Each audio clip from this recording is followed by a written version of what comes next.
What if G-Shock took its most iconic watch ever, the original Square 5000 series, and mashed it up with the Timex Iron Man? Well, that's exactly what this is. Meet the G-Shock G-Squad GBD-201A1JF, a sporty, smart, and seriously cool hybrid that bridges two worlds. For decades, G-Shock's 5000 and 5600 series have been the gold standard for toughness and minimalist design. But while they're legendary, they've never really been the athlete's choice. Until now. The new GBD-200 takes that same octagonal DNA and gives it a full-on fitness makeover. You still get the iconic square silhouette, but with bolder case bumpers, a sleeker, sportier frame, and a highly legible digital display. At 45.9 millimeters, it's big enough to look tough, but way smaller than most G-Shocks built for athletes. Think of it as the perfect middle ground.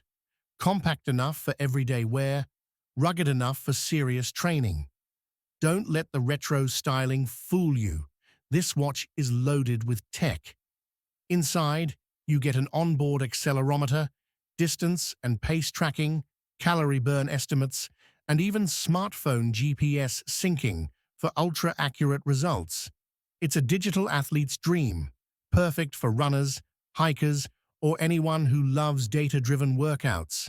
And yes, it's still every bit a G-Shock, with 200 meters of water resistance and full shock protection, meaning you can go from the track to the pool without skipping a beat. The integrated textured resin strap keeps things light, comfortable, and breathable, even when you're sweating it out. Here's the best part. All this comes in at just 25,300 yen, or roughly 172 US dollars. That's incredible value for a G-Shock that's this capable, this wearable, and this downright cool. Right now, it's available for pre-order in Japan, but don't be surprised if it hits global stores soon. So, if you've ever wished for a G-Shock that trains like an Iron Man, the GBD-201A1JF might just be your perfect match. The ultimate fusion of heritage and high performance. Tough, smart, and ready for anything. That's classic G-Shock energy.